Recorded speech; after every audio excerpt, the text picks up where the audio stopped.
Good morning বন্ধুরা, সবাই কেমন আছো? আজকে আবারও চলে এসেছি প্রিয়াংশু ব্লগ চ্যানেলের ৭ম নম্বর পর্বে। আপনাদের সবাইকে স্বাগত জানাই। গত ৬ষ্ঠ পর্ব পার করে ৭ম পর্বে এসেছি। আজকে এসেছি নতুন এক ঐতিহাসিক স্থান। সেটা আমার পিছনে দেখতে পাচ্ছেন, এটা সেই মসজিদ। এই মসজিদটি এক রাতের মধ্যেই তৈরি হয়েছিল এবং যিনি এই মসজিদটি তৈরি করেছেন, যিনি নবাব, সেই নবাব মারা যায় এবং এই কাজটি সম্পূর্ণ হয়নি। আমার পিছনে দেখতে পাচ্ছেন, অনেকে জানেন এই মসজিদটি কি। এই মসজিদটি হলো ফৌতি মসজিদ বা ফুটি মসজিদ। এই মসজিদটি আপনাদের সঙ্গে শেয়ার করব, সঙ্গে থাকবেন বন্ধুরা। আর যদি ভালো লাগে তাহলে অবশ্যই লাইক এবং সাবস্ক্রাইব করে দেবেন। বন্ধুরা, নবাব সরফরাজ খাঁ তার অক্ষয় কীর্তি হিসেবে তৈরি করতে চেয়েছিলেন এই মসজিদটিকে, তাই তিনি এক রাত্রির মধ্যেই এই নির্মাণ করার চেষ্টা করেন। সুজাউদ্দৌলার মৃত্যুর পর ১৭৩৯ খ্রিস্টাব্দে তার পুত্র সরফরাজ নবাবী মসনদে বসেন। নবাবী মসনদে বসলেও রাজ্য শাসনের ভার তার মন্ত্রীবর্গের উপর ছেড়ে দিয়ে ভোগবিলাস ও অনাচারের পথে পা দেন। তার রাজত্বকালে অরাজকতা ও মন্ত্রীবর্গের সদস্যের সঙ্গে নবাবের বিরোধ এক প্রকার বেড়েই চলে। অবশেষে কী হয় বলুন তো? অবশেষে দিল্লির বাদশাহ হস্তক্ষেপ করতে বাধ্য হন। আলিবর্দী খানের নেতৃত্বাধীন ফৌজের হাতে নবাব সরফরাজ খান নিহত হন। নবাব সরফরাজ নিজের স্মৃতি রক্ষার জন্য একটি সুন্দর মসজিদ স্থাপনের কাজ শুরু করেছিলেন সরফরাজ খান, কিন্তু যুদ্ধ বিগ্রহে জড়িয়ে পড়ার ফলে তার এই কাজটি সম্পূর্ণ হয়ে ওঠেনি। নবাব মৃত্যুর সঙ্গে তার স্বাদের এই মসজিদ নির্মাণের কাজও অসম্পূর্ণ থেকে যায়। নবাবের আকাঙ্ক্ষা পূর্ণ হওয়ার আগেই নবাব ফৌত হয়ে যান।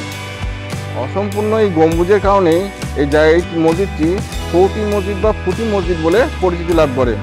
বন্ধুরা, আমি সেই মসজিদে দাঁড়িয়ে আছি। এই মসজিদটা দেখুন কীরকম ভগ্ন অবস্থায় পড়ে রয়েছে। দেখুন বন্ধুরা,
বন্ধুরা ফাইনালি চলে এসেছি। আমার পিছনে দেখতে পাচ্ছেন, এটা সেই ঐতিহাসিক চক মসজিদ।